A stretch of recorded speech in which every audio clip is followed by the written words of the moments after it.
नमस्कार दोस्तों, स्वागत है आपका हमारे यूट्यूब चैनल पर जिसका नाम है परीक्षिता एकेडमी।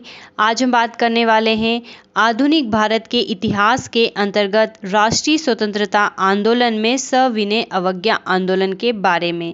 यह इस सीरीज़ का हमारा 16 लेक्चर है। इसके पहले जो है हम 15 वीडियोस को जो है अपलोड कर चुके हैं, जिसमें हमने राष्ट्रीय स्वतंत्रता आंदोलन की शुरुआत से चर्चा की है। बिल्कुल क्रम वाइज और सीक्वेंस वाइज हम इसे समझ रहे हैं।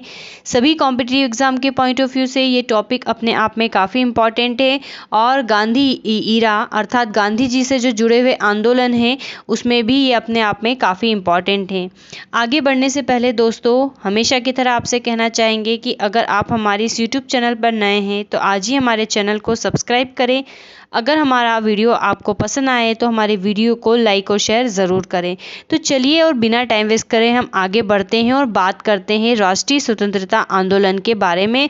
हम जो ये टॉपिक पढ़ रहे हैं स्पेशली 6 चरण में हम इस पूरे टॉपिक को समझ रहे हैं, जिसके अंतर्गत हमने सारे जो है स्टेप्स की क्रम से चर्चा की है और अब हम गांधी युग पढ़ रहे हैं।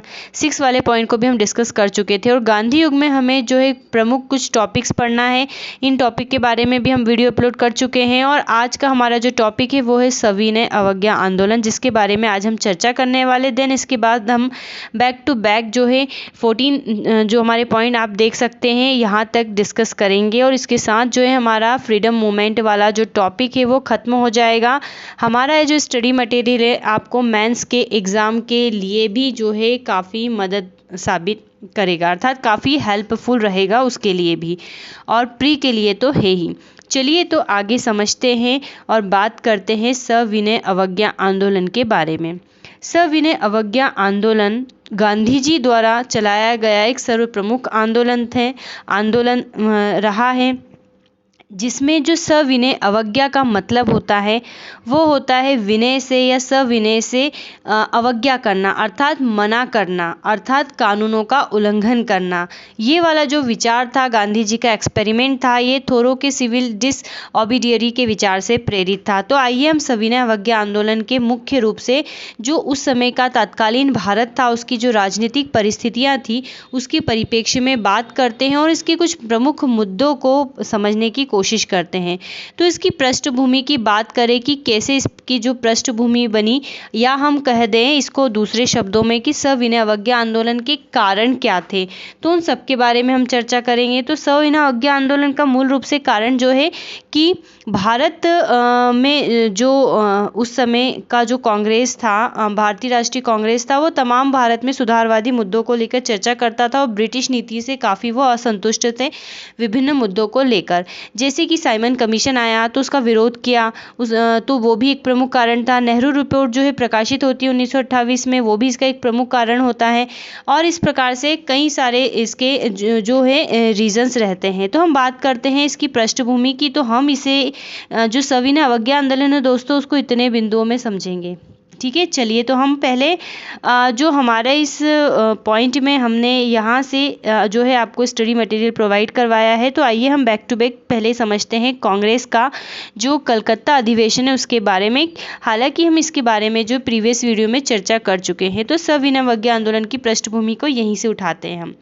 तो कांग्रेस का अर्थात जो भारतीय राष्ट्रीय कांग्रेस है 1928 में उसका कलकत्ता में अधिवेशन होता है, जिसके अध्यक्ष कौन होते हैं सबको पता है, मोतीलाल नेहरू इसके अध्यक्ष होते हैं। और मोतीलाल नेहरू जो है अपने जो है संविधान को बनाने के उद्देश्य से 13 सूत्री जो है एक रिपोर्ट पेश करते हैं, जिसमें कि रिपोर्ट पेश करते हैं जिसे नेहरू रिपोर्ट जो है माना जाता है। जो तत्कालीन सरकार होती है, ब्रिटिश सरकार होती है, इस रिपोर्ट को अस्वीकार कर देती है। इसमें कई बिंदुओं पर जो है चर्चा की जाती है।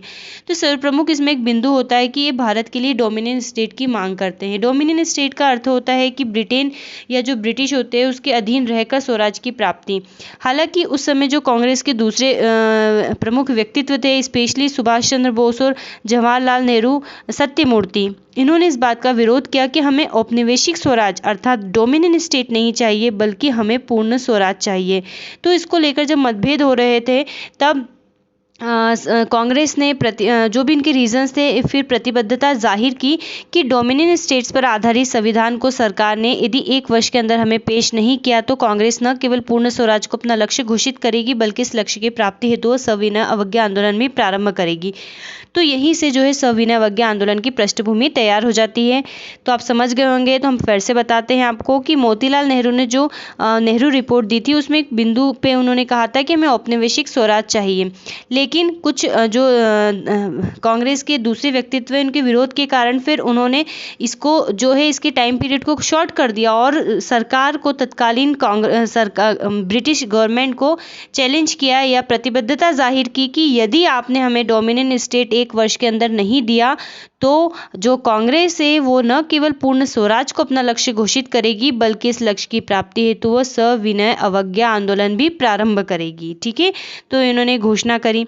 फिर 1929 में कुछ प्रमुख राजनीतिक घटनाक्रम होते हैं, जैसे कि विदेशी कपड़ा बहिष्कार समिति का गठन किया जाता है जो कि विदेशी कपड़ों का बहिष्कार करता है। आपको पता है बंगाल विभाजन के बाद से ही विदेशी कपड़ों की जो है विरोध प्रदर्शन काफ़ी हुए हैं, क्योंकि ब्रिटेन ने जो है मार्केट डाउन कर दिया था भारत का, यहाँ से कच्चा माल ले जाते थे और वहीं पर बना के यहाँ पर महंगे भावों में बेचते थे। तो समिति का गठन होता है। देन उसके बाद जो होता है मार्च 1929 में कलकत्ता में गांधी जी को गिरफ्तार कर लेते हैं। ठीक है, मेरठ षड्यंत्र केस होता है। भगत सिंह एवं बटुकेश्वर दत्त द्वारा केंद्रीय विधानसभा में बम विस्फोट किया जाता है तथा मई माह में इंग्लैंड में रैमसे मैकडोनाल्ड की लेबर पार्टी का सत्ता में ये आ जाती है। तो ये कुछ प्रमुख राजनीतिक घटनाक्रम होते हैं जो कि सविनय अवज्ञा आंदोलन की पृष्ठभूमि में अपना योगदान तय करते हैं। अब लॉर्ड इरविन की घोषणा होती है 31 अक्टूबर 1929 को, और वो घोषणा करता है कि महारानी ने मुझे बोला है कि सरकार के निर्णय में 1917 की घोषणा में बात नहीं थे कि भारत के विकास के स्वाभाविक मुद्दे उसमें नहीं थे, अर्थात डोमिनियन स्टेट्स की प्राप्ति जुड़ी हुई है। मतलब लॉर्ड इरविन, हम कुल मिला के ये बात कहें आपको कि लॉर्ड इरविन ये घोषणा करता है हाँ कि हम क्या है अब डोमिनियन स्टेट्स पर जो है बात करेंगे जिसका कि आप लोग बोल रहे हैं। लॉर्ड इरविन ने यह भी वादा किया कि जैसे ही साइमन कमीशन अपनी रिपोर्ट देगा एक गोलमेज सम्मेलन बुलाया जाएगा और फिर इसके बारे में जो है हम विचार करेंगे। तो इस प्रकार से लॉर्ड इरविन घोषणा करता है। फिर जो है दिल्ली घोषणा पत्र तैयार किया जाता है कांग्रेस के प्रमुख नेताओं के द्वारा। अब इसी प्रकार से एक दिल्ली घोषणा पत्र है। जब हमने प्रीवियस वीडियो में आपको नेहरू रिपोर्ट और जिन्ना रिपोर्ट की बात करी थी तब वहाँ पर दिल्ली प्रस्ताव शब्द आया था, तो वो दोनों एक दूसरे से अलग है। तो दिल्ली घोषणा पत्र में क्या है कि कांग्रेस अपनी कुछ मांग रखती है किसके आगे, तत्कालीन ब्रिटिश गवर्नमेंट के आगे, जिसको कि ब्रिटिश गवर्नमेंट जो है स्वीकार नहीं करती है। दैट मीन वो अस्वीकार कर देती है, जिससे कि कांग्रेस में जो है तीव्र जो है आक्रोश आ जाता है। अब फिर उसके बाद होता है बैक टू बैक कांग्रेस का लाहौर अधिवेशन 1929 में।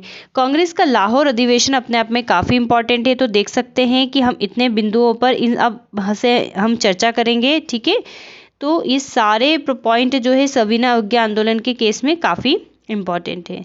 चलिए दोस्तों, तो अब हम बात करते हैं इस कांग्रेस का लाहौर अधिवेशन जो कि 1929 में होता है और ये अपने आप में काफ़ी महत्वपूर्ण है। मोतीलाल नेहरू के पुत्र जो है जवाहरलाल नेहरू है, इसके जो है अध्यक्ष चुने जाते हैं। अपने आप में इसलिए इम्पॉर्टेंट है ये वाला अधिवेशन क्योंकि इसमें जो अब तक क्या है कांग्रेस औपनिवेशिक अर्थात डोमिनियन स्टेट की मांग कर रही थी, लेकिन यहाँ पर अब डोमिनियन स्टेट की मांग नहीं करती है, क्योंकि आपने समझा है अभी हमारे वीडियो के थ्रू कि किस प्रकार से 1929 में जो राजनीतिक घटनाक्रम हुए थे, लॉर्ड इरविन की घोषणा हुई थी और जब दिल्ली घोषणा पत्र को सरकार ने जो है अस्वीकार कर दिया तो उस कंडीशन में अब जो है कांग्रेस भड़क गई और उन्होंने अब औपनिवेशिक स्टेट की जगह पर पूर्ण स्वतंत्रता का जो है स्वराज का घोषणा कर दिया। अर्थात अब हमें किसी व्यक्ति के अधीन नहीं रहना है, हमें किसी के औपनिवेश नहीं बनना है, हमें पूर्ण स्वराज चाहिए क्योंकि ये देश हमारा है।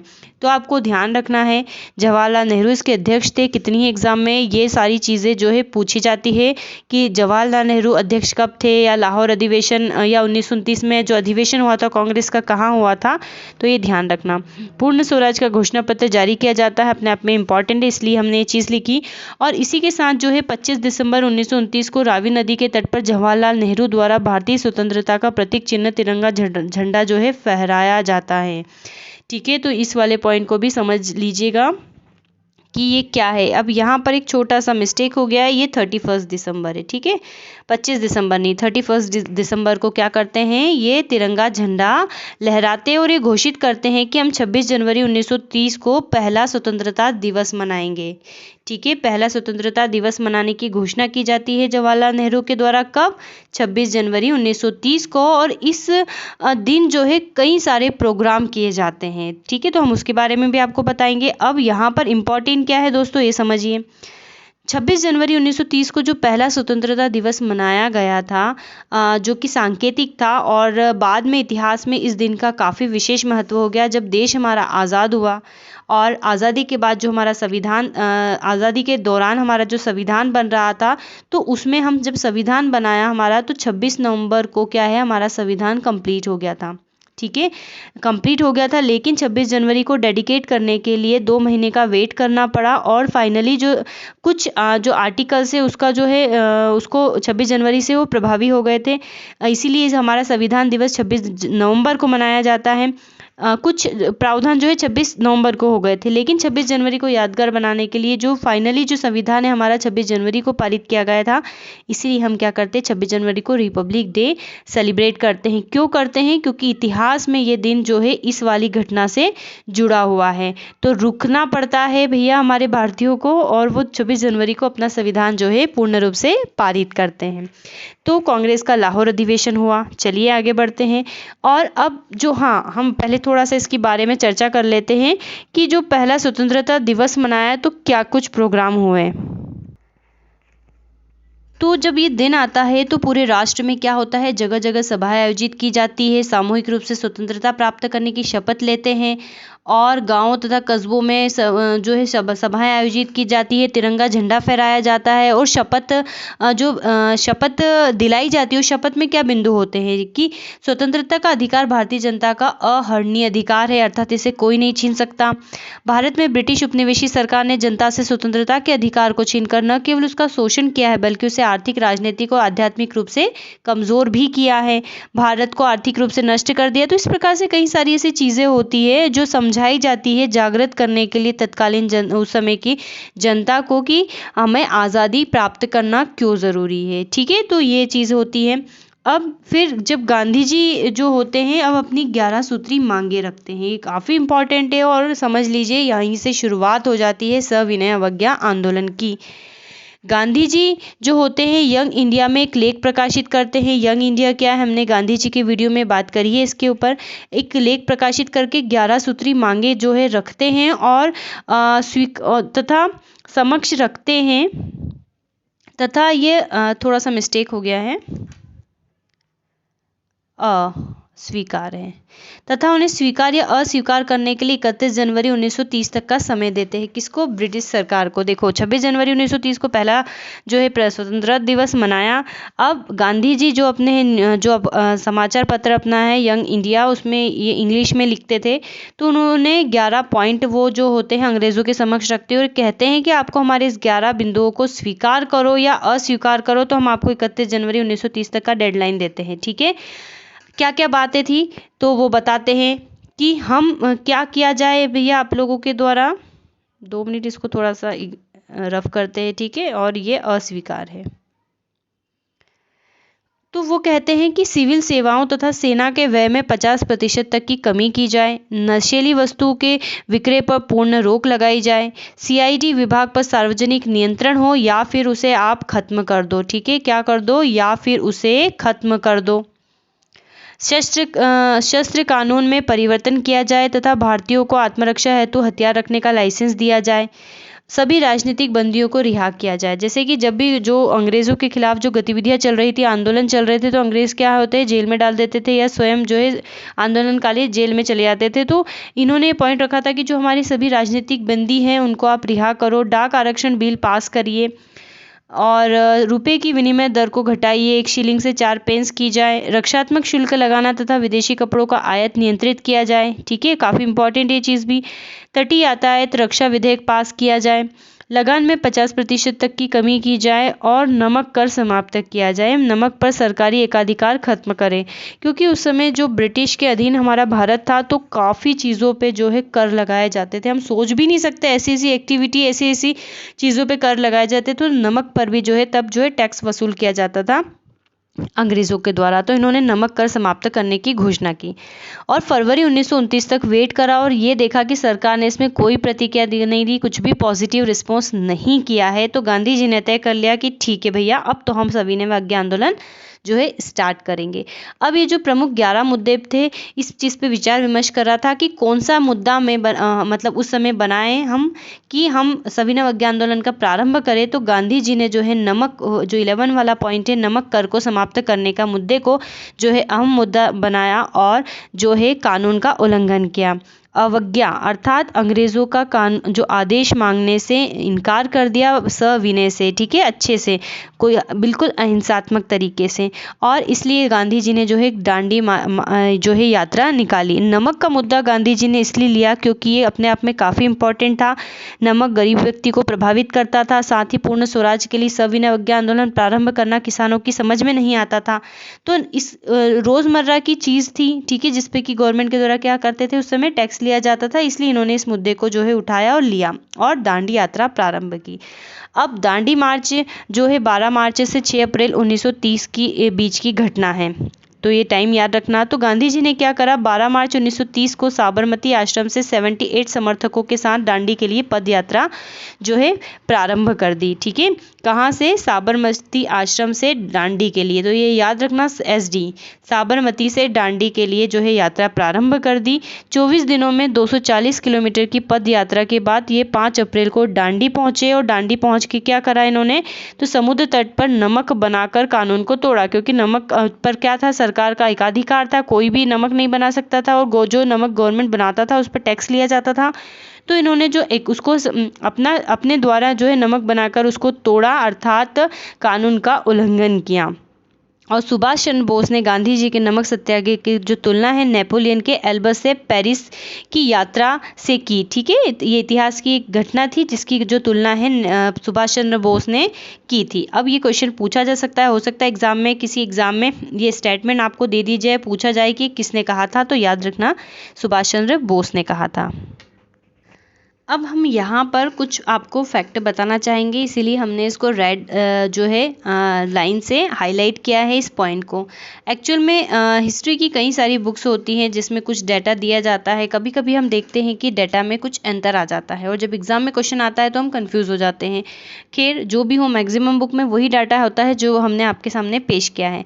लेकिन द गजेटियर ऑफ इंडिया, ठीक है, the gazetteer of India book है, द गजेटियर ऑफ इंडिया।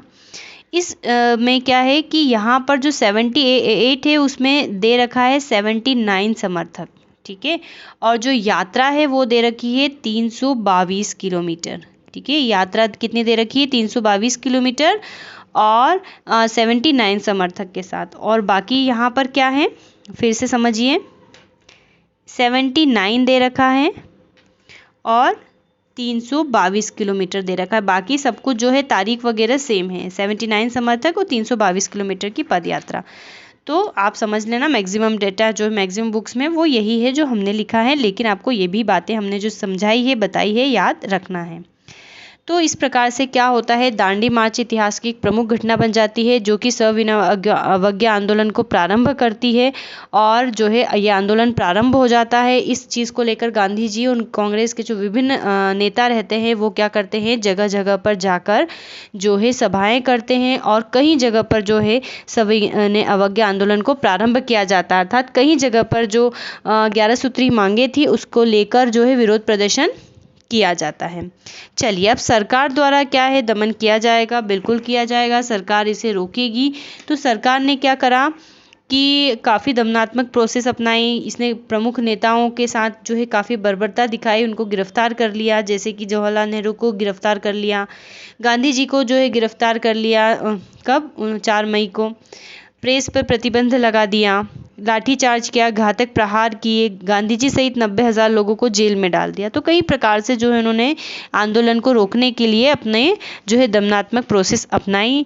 अब सरकार द्वारा दमन किया गया, मतलब जो भी आंदोलन कर रहा था उससे बदला ले लिया, जो जिस प्रकार से वो ले सकते थे, गलत सही जो भी था उनके लिए उस प्रकार से लिया। अभी जब सारी चीज़ें चल रही थी, सरकारी काम कर रही थी, तो कांग्रेस की कार्यकारिणी परिषद क्या करती है, फिर से एक प्रस्ताव लाती है और वो तय करती है कि रैयतवाड़ी क्षेत्रों में लगान अदा न किया जाए। वो इस प्रकार से आह्वान करती है जो भी देशवासियों से कि रैयतवाड़ी क्षेत्र में लगान अदा न किया जाए, जमींदारी क्षेत्रों में चौकीदारी कर ना अदा करें और मध्य प्रांत में वन कानून का उल्लंघन हो, क्योंकि वनों पर उस समय क्या है, वनों का यूज़ करने पर प्रतिबंध था, वनों को काटने पर अंग्रेज़ों के द्वारा जो है प्रतिबंध आरोपित किया गया था। तो इन्होंने क्या बोला कि मध्य प्रांत में वन कानून का उल्लंघन किया जाए। अब ये चर्चा हम इसलिए कर रहे हैं इस पॉइंट की, क्योंकि मध्य प्रदेश के रिस्पेक्ट में ये चीज़ें काफ़ी इंपॉर्टेंट हैं। क्योंकि मध्य प्रदेश में जब हम सविनय अवज्ञा आंदोलन पढ़ते हैं तो हम ये देखते हैं कि जंगल सत्याग्रह भी यहाँ पर हुआ था। घोड़ा डोंगरी बैतूल में इस प्रकार से जो भी है कोरकू जनजाति, आदिवासी जनजातियों के द्वारा प्रमुख रूप से यहाँ पर वन कानून का उल्लंघन किया गया था, जिसको कि हम जंगल सत्याग्रह के नाम से जानते हैं। तो ये आह्वान किया गया था, तो इन्होंने इस चीज़ को जो है आगे बढ़ाया और वन काटकर जो है कानून को तोड़ने की, मतलब वन सांकेतिक रूप से काट के जो है कानून का उल्लंघन किया, अर्थात सविनय अवज्ञा आंदोलन को आगे बढ़ाया। अब विभिन्न क्षेत्रों में इसके प्रसार देख लेते हैं कि ये प्रचार नहीं है, ये प्रसार देख लेते हैं कि किस प्रकार से हुआ। तो तमिलनाडु में श्री राजगोपालाचारी ने त्रिचन्नापल्ली से वेदारण्य तक वही सेम गांधी जी जैसे यात्रा की और नमक बनाया, नमक कानून का उल्लंघन किया। ठीक है, और भी कई सारे काम हुए, नमक ही नहीं किया गया, विदेशी कपड़ों की होली जलाई गई, शराब विरोधी अभियान चलाए गए, जो भी पॉइंट्स थे। और हालांकि कई जगह पर जो है अंग्रेज़ों के साथ हिंसक झड़पें भी हुई, तो इस प्रकार से जो है किया गया। मालाबार में के कलप्पन ने कलिकाड से पोयानूर तक जाकर जो है पदयात्रा निकालकर नमक कानून का उल्लंघन किया। आंध्र प्रदेश में जो है जगह जगह पर सीवीराम नमक सत्याग्रह के मुख्यालय स्थापित किए गए। सीवीराम जो है सेना की तर्ज पर बने कैंप थे और इस प्रकार से जो है आंदोलन को जो है प्रमोट करने की कोशिश की गई। उड़ीसा में गोपाल बंधु चौधरी जो कि गांधीवादी नेता थे, इन्होंने भी नमक सत्याग्रह को बालासोर, कटक एवं पूरियम जिलों के तटीय क्षेत्रों में जो है संपन्न करा। इस प्रकार से असम में चंद्रप्रभा सेकनी, बंगाल में भी हुआ, बिहार में हुआ, बिहार में मुख्य रूप से चंपारण, सारण में हुआ। अब हम यहाँ पर मुख्य रूप से बात करते हैं पेशावर की। जो सविनय अवज्ञा आंदोलन है, जिस प्रकार से असहयोग आंदोलन में मुस्लिमों ने जो है अपना काफ़ी सहयोग दिया था, चाहे वो खिलाफत के मुद्दे से ही जुड़ा हुआ हो, लेकिन सिविल जो ये सविनय अवज्ञा आंदोलन है, इसमें जो है मुसलमानों की जो स्थिति थी वो जनरली तटस्थ रही थी। लेकिन पेशावर में खान अब्दुल गफ्फार खान, जिनको हम सीमांत गांधी के नाम से भी जानते हैं, इन्होंने काफ़ी योगदान दिया। ठीक है, खान अब्दुल गफ्फार खान ने जो है काफ़ी योगदान दिया और इनको बादशाह खान के नाम से भी जाना जाता है। यहाँ पर इन्होंने इस आंदोलन को नेतृत्व प्रदान किया, अंग्रेजों के खिलाफ जो है आवाज़ उठाई, मजदूरों की दशा में सुधारों की मांग की और साम्राज्यवादी शासन के खिलाफ आंदोलन को संगठित किया इस एरिया में। तो खान अब्दुल गफ्फार खान का नाम जो है हमें याद रखना है। वैसे दोस्तों ये टॉपिक भी अपने आप में काफ़ी ब्रीफ में है, हम यहाँ पर कोशिश कर रहे हैं कि कम शब्दों में आपको समझाने की कोशिश करें। इसी प्रकार जो है शोलापुर जो है धरसाना, गुजरात, महाराष्ट्र, कर्नाटक, मध्य प्रांत, संयुक्त प्रांत, मणिपुर और नागालैंड में भी जो है आंदोलन को संचालित किया गया। अब मणिपुर और नागालैंड क्षेत्र की बात करें तो यहाँ पर एक व्यक्तित्व विशेष का नाम लेना बहुत ज़रूरी है। हम बात करेंगे रानी गेडिनल्यू की। ठीक है, कहीं जगह पे प्रोनाउंसिएशन के कारण शब्दों में या मात्राओं में अंतर हो सकता है। तो रानी गेडिनल्यू की हम बात करेंगे। इन्होंने यहाँ पर जो है अपना नेतृत्व प्रदान किया था और जवाहरलाल नेहरू ने इन्हें जो है रानी की उपाधि दी थी। तो हो सकता है किसी एग्जाम में पूछ लिया जाए कि रानी गेडिनल्यू को जो है रानी की उपाधि किसने दी थी, तो आपको पता होना चाहिए जवाहरलाल नेहरू ने दी थी। रानी गेडिनल्यू ने 13 वर्ष की उम्र में ब्रिटिश शासन के विरुद्ध झंडा उठा लिया तथा विद्रोह को प्रशंसनीय नेतृत्व प्रदान किया। ठीक है, इनका जो जन्म था 1915 में मणिपुर में हुआ था। लगभग ये 15 वर्ष की थी जब सविनय अवज्ञा आंदोलन हुआ और भारत में ब्रिटिश शासन के विरुद्ध नेतृत्व दिया। इन्होंने क्या करा था, रानी गैडरलिन ने, इनके चचेरे भाई थे, भाई के धार्मिक आंदोलन हैरक्का से सबसे पहले ये जुड़ी। ठीक है, हैरक्का एक धार्मिक आंदोलन था, उससे ये जुड़ी। बाद में आंदोलन मणिपुर व आसपास के नागा क्षेत्रों में जो ब्रिटिश शासन है उससे मुक्त करने के उद्देश्य से जो है संगठित किया गया। 1932 में जब वो आंदोलन संगठित कर रही थी और इधर देश में क्या चल रहा था, सविनय अवज्ञा आंदोलन चल रहा था, तो ये भी उसी को ही प्रमोट कर रहा था। लेकिन 1932 में इनको गिरफ्तार करके आजीवन कारावास की सजा सुनाई गई थी और 1937 में जो जवाहरलाल नेहरू है इनसे मिलने के लिए गए थे शिलोंग जेल में। ठीक है, और इन्होंने इनको रानी की उपाधि और पहाड़ों की बेटी जो है कहा था। किसने? जवाहरलाल नेहरू ने। तो ये भी काफ़ी प्रसिद्ध है। ठीक है, और अगर हम ठीक है, तो आपको यहाँ पर जो ये चीज़ें हैं स्पेशली याद रखना है। रानी गेडुनल्यू के बारे में, मणिपुर और नागालैंड क्षेत्र से थी। चलिए, अब सविनय अवज्ञा आंदोलन चल रहा है। हमने देखा कि किस प्रकार से विभिन्न क्षेत्रों में जो है प्रसार किया गया है, प्रसार हुआ है। यहाँ तक कि महिलाओं ने, छात्रों ने यहाँ पर बढ़ चढ़ के हिस्सा लिया है, व्यापारी, छोटे व्यापारी, मजदूरों ने हिस्सा लिया है। अब क्या हम बात करते हैं गांधी इरविन समझौते के बारे में। सरकार जब दमनात्मक प्रक्रिया अपना रही थी, उसी बीच 25 जनवरी 1931 को गांधी जी तथा कांग्रेस के अन्य नेता बिना शर्त रिहा कर दिए जाते हैं जेल से। हमें पता है सविनय अवज्ञा आंदोलन के दौरान गांधी जी को गिरफ्तार कर लिया गया था, तो वो रिहा कर दिए जाते हैं। और 5 मार्च 1931 को, ठीक है, 5 मार्च 1931 को गांधी जी और तत्कालीन वाइसराय रहते हैं लॉर्ड इरविन, इनके बीच में क्या होता है, समझौता होता है, जिसे गांधी इरविन समझौता जो है कहा जाता है, और या इसे दिल्ली समझौता भी कहते हैं। ठीक है, तो आप यहाँ पर फिर से विशेष बात याद रखना कि जो गांधी इरविन समझौता है इसको दिल्ली समझौते के नाम से भी जाना जाता है। ठीक है, दिल्ली प्रस्ताव पढ़ा हमने, ये दिल्ली समझौता है। तो इस प्रकार से दिल्ली घोषणा पत्र एक पढ़ा था, तो इनमें कंफ्यूज नहीं होना कि कब कौन सी स्थिति से रिलेटेड है। तो समझौता होता है और समझौते में सरकार की ओर से जो लॉर्ड इरविन थे, ठीक है, जो लॉर्ड इरविन थे कुछ बातों पर सहमत होते हैं। गांधी जी उनसे बातचीत करते, 15 दिनों तक बातचीत चलती है और कुछ बातों पर सहमत होते हैं। लॉर्ड इरविन स्वीकार करते हैं कि भैया गांधी जी की मांग के अनुसार राजनीतिक कैदी को रिहा कर दिया जाए, अपहरण की संपत्ति वापस कर दी जाए। गांधी जी ने कहा था तो इन्होंने कहा कर देंगे। विभिन्न प्रकार के जो जुर्माने लगाए गए उनकी वसूली को स्थगित कर दिया जाए। समुद्र तट की निश्चित सीमा के भीतर नमक तैयार करने की अनुमति दी जाए। देखो, अभी तक क्या हो रहा था, नमक पर टैक्स लग रहा था, सरकार का एकाधिकार था, लेकिन एक निश्चित सीमा पर नमक बनाने की जो है अनुमति मिल गई। मदिरा, ठीक है, ये मदिरा है, मदिरा, अफीम और विदेशी वस्तुओं की दुकानों के सम्मुख शांतिपूर्ण विरोध प्रदर्शन की आज्ञा दे दी गई।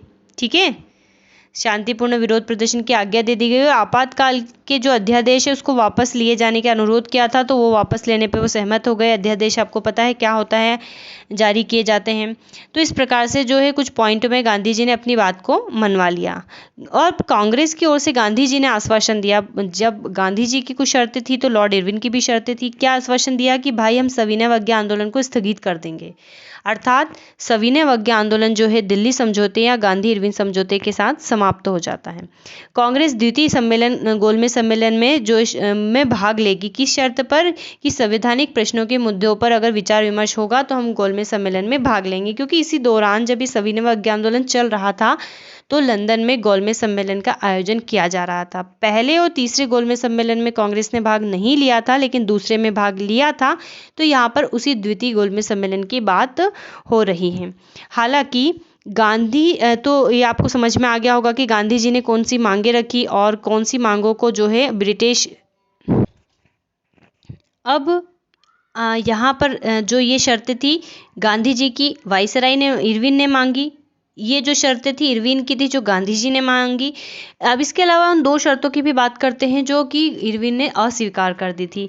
पुलिस जातियों के की जांच कराने का इन्होंने अनुरोध किया था गांधी जी ने, क्योंकि पुलिस ने दमनात्मक प्रक्रिया अपनाने के लिए कई जो है जातियाँ की थी, लेकिन उन्होंने अस्वीकार कर दी थी। और भगत सिंह तथा उनके साथियों की फांसी की सज़ा माफ़ कर दी जाए, ये अनुरोध किया था, लेकिन ये भी इरविन ने जो है अस्वीकार कर दिया था। अब हम बात करते हैं कांग्रेस के कराची अधिवेशन के बारे में। 1931 में जो हुआ था, और ये भी अपने आप में बहुत इंपॉर्टेंट है दोस्तों। यकीन मानिए क्वेश्चंस यहाँ से भी पूछे जाते हैं, इसलिए इम्पॉर्टेंट है क्योंकि यहाँ पर मौलिक अधिकारों की जो है घोषणा की गई थी। आज भी आप समझते हैं कि जो फंडामेंटल राइट है, जो मौलिक अधिकार है, हमारे संविधान में कितना विशेष स्थान रखते हैं। तो यहाँ पर भी वही हुआ था।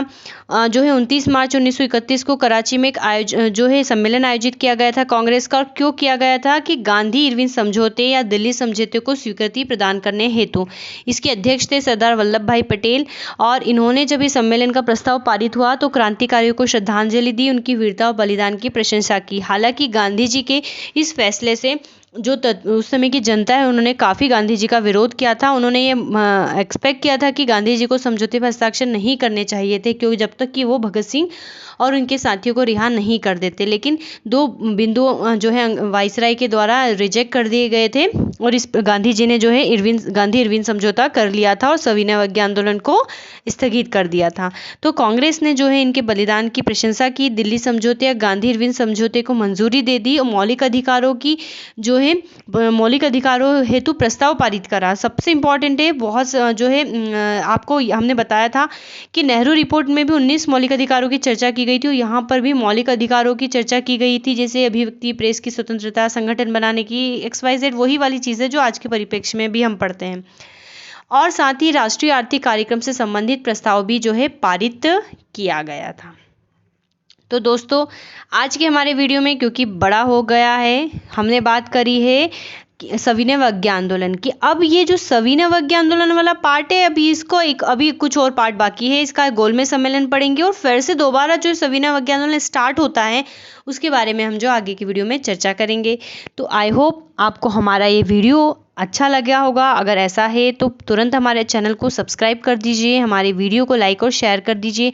अगर आप किसी प्रकार के सजेशन भी देना चाहते हैं तो हमें आप कमेंट सेक्शन में जाकर बता सकते हैं। तो यही कहेंगे, हमारे जो है इस सीरीज़ को देखिए, आपको आई थिंक ये टॉपिक जो है बहुत अच्छे से स्पष्ट हो जाएगा, और हम आगे के चर्चा करेंगे। तो हमारे वीडियो का इंतज़ार कीजिए।